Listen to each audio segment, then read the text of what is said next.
When Overwatch was originally unveiled and first tested by a selected number of content creators, there was one thing a bunch of them worried about a lot right from the start. If this is a team-based game, then how much fun are we going to have when we play solo? Coordinating schedules with your friends is not always the easiest thing depending on whether or not you still go to school, your workplace, or even time zones. If a game is only fun with friends, then it doesn't really matter what game you play, because anything is more fun with friends anyway, right? Now, knowing that Anthem will be a co-op focused experience, I found myself asking the same questions. How fun is the game going to be in solo? And there are a few things we can take a look at for a good guess as to how this could play out. First off, the Javelins. It is clear that Javelins are designed to be stronger and weaker depending on their specialization. Somewhat of a soft roll system that allows the Colossus to be bulky and tanky, trading speed and maneuverability in turn. Naturally, different gear specializations and modifications allow us to really go all out on whatever we prefer when it comes to our playstyle. In a developer livestream, the Anthem devs have showed off an AoE focused gear build that worked really well when nuking down weak enemies in quick succession, making subsequent attacks more powerful and reducing their cooldowns. But when it came to taking on very few, maybe even bulky enemies, that specialization showed its weaknesses. And dungeon type content is likely going to further exacerbate that, tossing different encounters at your group to make sure there isn't an overpowered,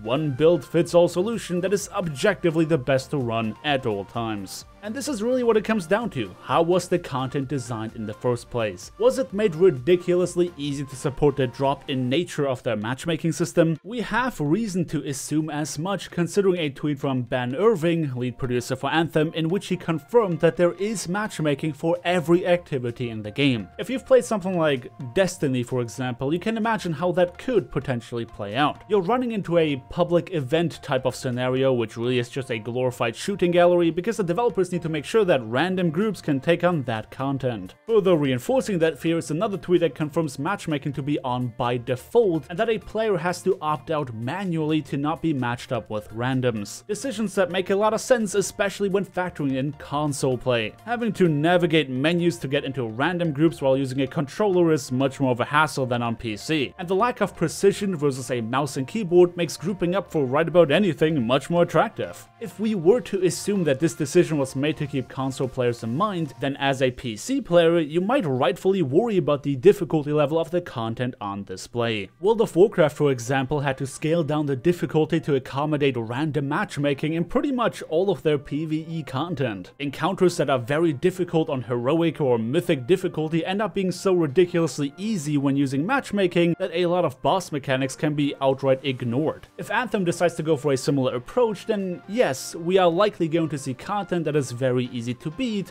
up to a certain point, which could mean that everything below the Grandmaster difficulty is a piece of cake for a seasoned gamer, while Grandmaster itself could prove to be so challenging that you'll need a pre-made group to beat it. In WoW again, there's something called Mythic Plus Dungeons or Keystone Runs, which is a type of PvE content that you can matchmake into, but eventually rises in difficulty to a point where most players won't even bother to enter it unless they are bringing their own squad. That means that you can easily beat Mythic Plus Dungeons up to the, let's say, +8 modifier, but starting from there, it becomes less and less appealing to matchmake into it because every mistake a player makes has much bigger ramifications. Now, we already know that Anthem also has a scaling difficulty system for some of its PvE content, and the devs have also confirmed that some of the hardest content in the game is also going to be beaten by the most prepared players. What does that mean for our solo experience then? It is very likely that if we want to have the full-blown Anthem experience with all the difficulty the dev team has to offer, we won't get around squadding up eventually, which is fair and all, assuming that the content scales properly, but it likely also means that for players who are going to squad up from the very beginning, you are likely not going to face too much of a challenge until you have grinded enough of the matchmaking design content to have the items you need to beat said difficult content. Unless we talk about artificial difficulty like bullet sponges or taking on enemies that are way outside your pilot or gear level just for the heck of it. I know that certain difficulties have a barrier to entry in the form of what is essentially your average item level, but we don't know how the scaling works in detail once we are allowed to enter a new difficulty bracket. If it is scaled proportionally with our own power, then obviously it would not pose much more of a challenge anyway. Really, it all comes down to how difficulty levels are going to scale. We know that their dungeon equivalent can be beaten even when playing in a group that features all the same Javelin types, so long that somebody brings any kind of support abilities to the run. That, to me, puts into question how difficult the content is going to be in the first place, if all that's required is, for all intents and purposes, enough damage and some amount of support. But of course, not everyone is looking to be challenged at all times, which means that all these speculations I made are not necessarily a bad thing if they turn out to be true. I don't want to be forced into matchmaking to do content that is really difficult to beat, because chances are that I can't trust my random teammates to be up for that challenge in the first place. Finding that balance of systems where players have to prove themselves to enter more challenging difficulty levels versus just locking them behind item level requirements that are easily met just by playing regularly is not easy. In fact, I very often encounter players joining high keystone runs in WoW because they met the gear requirements but lacked the skill or experience to be an asset to our group. Which means that if you want a real challenge without the whole process getting headache-inducing, you'll probably want to squad up with some friends. In the first place, it is really good to know that matchmaking will be present in the game from the very beginning, and that for every activity. Of course, it would suck if the difficulty scale did nothing but increase HP and damage output, but it is too early for me to say what kind of challenge their Grandmaster difficulties are going to provide. As much as the devs claim that new mechanics are potentially added when switching to a higher difficulty level, and as much as an improvement in AI behavior sounds great in theory, we'll have to wait and see how this plays out in practice in the finished game.